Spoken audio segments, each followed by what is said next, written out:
we have criteria, like we really want our pictures to be good, and this is also like when you work as a collective, it's also good because like you can share your pictures with others, and that way also like the quality of the pictures, and I believe the quality of my pictures improve by being a member of the collective. We put only the pictures online, the pictures that we think are good. Until now, we are kind of really following everything that is happening. So if there is a demonstration, like we go. If there is an action against the occupation, we go. But we want to work more in depth in some subject. We did one of, I think, important work on Jerusalem with the Israeli Committee Against House Demolition, and we created that body of work that then turned into like a photo exhibition and a booklet. It's called Jerusalem Dispossessed. And we created this project together about really looking at the reality of Jerusalem through different layers and from different perspectives. Not the Jerusalem, of course, that people know, but more the dark side of Jerusalem. When we talk about Jerusalem, people think about holy sites, and you know. But what we see on the ground is that house demolitions in Jerusalem, new settlements around Jerusalem, the fact that the Palestinian people in East Jerusalem are deprived of basic services, the fact that the wall is built in Jerusalem and separate Palestinians from Palestinians, displacement of a lot of people because of the wall, etc. So this is the kind of topics we look inside Jerusalem. I cannot speak for the Israelis, but what I see is that some Palestinians and Israelis and internationals are working closely to the same aim. I mean, the popular struggle against the occupation and colonization of Palestine, and they work like really side by side.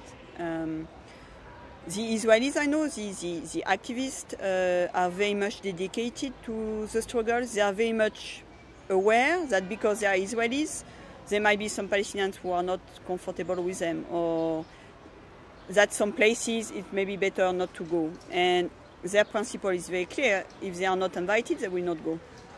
And it works.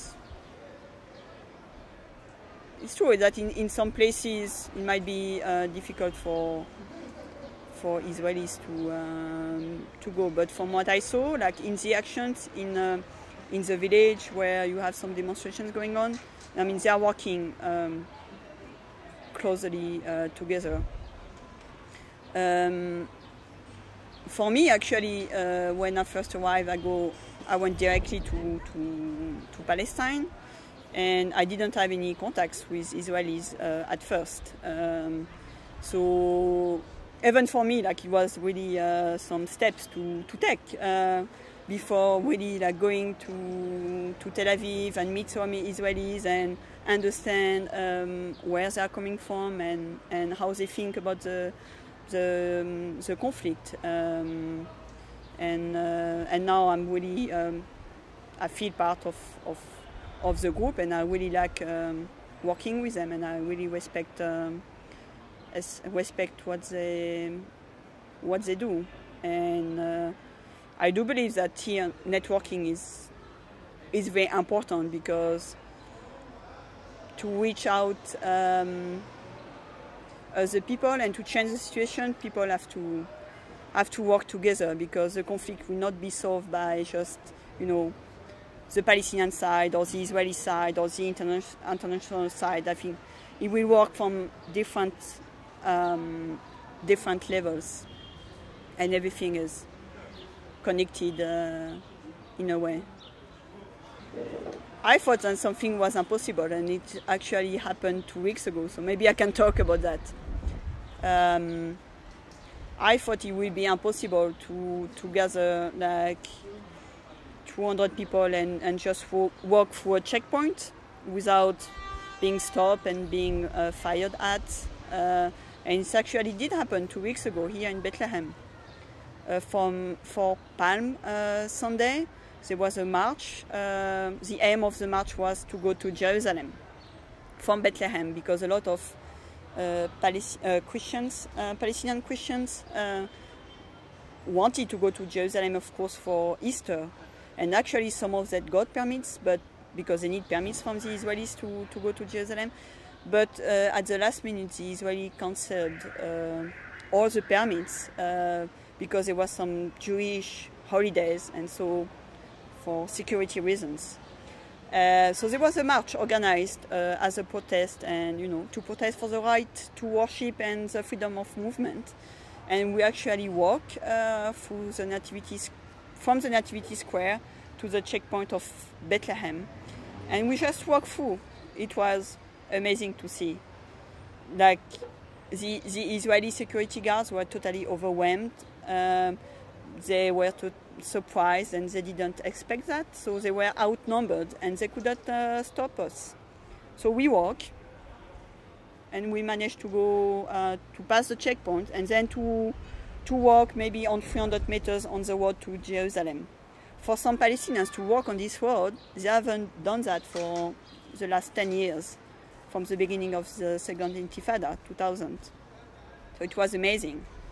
And then, of course, the soldiers, more Israeli soldiers, came and they stopped us and they said, go back to Bethlehem. We stayed for a while, and then we went back to Bethlehem side. But then the Israeli soldiers, as we were walking back, actually attacked the crowd and arrested 15 people. So there was maybe a high price to pay, but it was an extraordinary scene, actually, and I didn't think it was possible.